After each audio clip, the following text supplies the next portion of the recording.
প্রবাসীদের জন্য আমাদের বেশ কিছু বড় ধরনের পরিকল্পনা আমরা হাতে নিয়েছি। আমরা আশা করি ইনশাআল্লাহ প্রবাসীদের জন্য একটা বড় ধরনের আমরা দ্বার উন্মোচন করতে পারব। বিশেষ করে বিগত সময়ে বিদেশ যাত্রায় প্রবাসীদেরকে যে কারি টাকা গুনতে হতো, এটা আমরা কমিয়ে আনতে চাই। আপনারা জানেন বিভিন্ন দেশে যখন আমাদের প্রবাসী ভাইরা যাওয়ার জন্য উদ্যোগ নেয়, দেশ ভেদে দেখা যায় 6 লাখ থেকে শুরু করে 12 লাখ 15 লাখ টাকা পর্যন্ত দেওয়া লাগে। পৃথিবীর ইতিহাসে অন্য কোনো দেশে এত পরিমাণ টাকা আর কোথাও দেওয়া হয় না। তো আমরা এই জিনিসটাকে সর্বোচ্চ লেভেলে কতটুকু কমিয়ে আনা যায় এটা নিয়ে আমরা কাজ শুরু করেছি। আশা করি ন্যূনতম যে খরচ, এটার বাইরে আর কোনো অতিরিক্ত খরচ প্রবাসী ভাই বোনদের দেওয়া লাগবে না। দ্বিতীয়ত, ইতিমধ্যে আপনারা জানেন যে আমাদের প্রবাসী ভাইদের জন্য আমাদের যে প্রবাসী অধিকার পরিষদ রয়েছে, এই সংগঠনটি ইতিমধ্যে অনেকগুলো কাজ প্রবাসীদের নিয়ে করেছে। তার মধ্যে অন্যতম একটি হচ্ছে যে প্রবাসীরা বিদেশের মাটিতে মারা গেলে তাদের লাশটি আগে ব্যক্তিগত খরচে নিয়ে আসা লাগতো। এটি এখন সরকারিভাবে নিয়ে আসার যে সিদ্ধান্ত বাস্তবায়ন হয়েছে, এটি আমাদের প্রবাসী অধিকার পরিষদের আন্দোলনের ফসল। তো এরকম প্রবাসীদের নিয়ে নানামুখী পরিকল্পনা আমরা হাতে নিয়েছি। আশা করি আমরা ধাপে ধাপে সেটি বাস্তবায়ন করতে পারবো। বিশেষ করে বিমানবন্দরগুলোতে প্রবাসীদের সাথে অত্যন্ত জঘন্য আচরণ করা হয়, এই আচরণগুলো ইনশাআল্লাহ বন্ধ করা হবে। এবং প্রবাসের বিভিন্ন রাষ্ট্রীয় যে দপ্তর রয়েছে, দূতাবাস কিংবা হাই কমিশন, এই হাই কমিশন এবং দূতাবাসের কর্মকর্তা কর্মচারীরা আমাদের প্রবাসী ভাই বোনদের সাথে অত্যন্ত বাজে ব্যবহার করেন, জঘন্য আচরণ করেন। এইগুলোতে আমরা জিরো টলারেন্স নীতি গ্রহণ করার উদ্যোগ নিয়েছি। প্রত্যেকটা দূতাবাসের, সেটা অ্যাম্বাসেডর হোক কিংবা অন্যান্য কর্মকর্তা যারা রয়েছেন, তাদেরকে মনে রাখতে হবে যে ওই প্রবাসীদের পাঠানো রেমিটেন্সের কারণেই তাদের বেতন এবং ভাতা হয়। সুতরাং তাদের সাথে চাকরের মতো আচরণ করার কোনো সুযোগ নেই, মালিকের মতো আচরণ করতে হবে। তাই ইনশাআল্লাহ আমরা বিশ্বাস করি আমাদের প্রবাসী ভাই বোন যারা আছেন, আপনারা আমাদের নেতৃবৃন্দের সাথে যোগাযোগ করবেন। বাংলাদেশের বিভিন্ন প্রান্তে যে সকল প্রবাসীরা রয়েছেন, আপনাদের পরিবারের সদস্য যারা রয়েছে, গণ অধিকার পরিষদের আমাদের ইউনিয়ন কমিটি আছে, উপজেলা কমিটি, জেলা কমিটি, তাদের সাথে আপনারা যোগাযোগ অব্যাহত রাখবেন। যে কোনো প্রয়োজনে আপনারা অবশ্যই জানাবেন। ইনশাআল্লাহ আমরা আমাদের জায়গা থেকে সর্বাত্মকভাবে আপনাদের পাশে থাকবো, পাশে দাঁড়ানোর চেষ্টা করবো। আল্লাহ হাফেজ।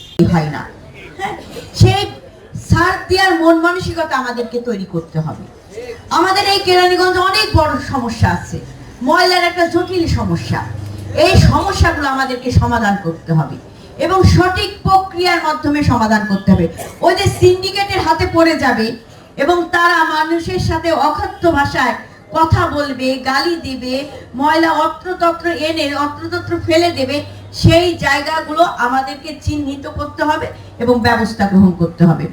আমি জাহাঙ্গীর সাহেবরে বলবো, আপনি স্টেজে আসেন, বিকাশদা আপনি ওনাকে চেয়ারটা ছেড়ে দেন। আচ্ছা, এই জিনিসগুলো আমাদেরকে মাথায় রাখতে হবে। আমাদেরকে মাথায় রাখতে হবে যে আমরা যেন আমাদের ত্যাগী নেতাকর্মীকে কেউ যেন অসম্মানিত না করি।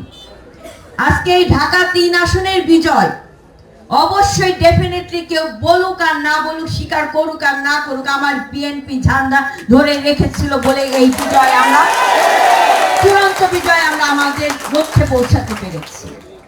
আমরা দেখেছি যে অনেকে আমাদের সাথে চলেছে ফিরেছে কিন্তু বিরোধিতা করেছে, কিন্তু সে ব্যাপারেও আমি কোনো কথা বলবো না। যারা বিরোধিতা করেছে তাদেরকে আমরা স্যালুট জানাই।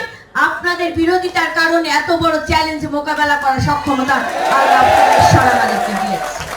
আমরা দেখেছি যে কিভাবে গণেশ উল্টে দেওয়ার মতো ষড়যন্ত্রে অনেকে লিপ্ত হয়েছিল। সকল ষড়যন্ত্র সজাগ ছিলাম বলেই মোকাবেলা করতে সক্ষম হয়েছে। আমার কথা হলো কি যে কে আমাদেরকে ভোট দিল ধানের শীষে, কে ধানের শীষে ভোট দিল না, কে বিএনপি করে অন্য মার্কায় ভোট দিয়েছে কিংবা বিরোধিতা করেছে, সেই আলাপে আমরা যাব না। কারণ এখন কেরানীগঞ্জ আপমর জনগণ হচ্ছে, অভিভাবক হচ্ছেন বাবু গয়েশ্বরচন্দ্র রায়। এই ঢাকা 3 আসনে জনগণের নির্বাচিত জনপ্রতিনিধি, ধানের শীষের প্রার্থী আমাদের সকলের শ্রদ্ধেয় নেতা বাবু গয়েশ্বরচন্দ্র রায়। তো সেই জায়গায় আমরা সর্বোচ্চ প্রাধান্য দেব আমাদের সাধারণ জনগণকে।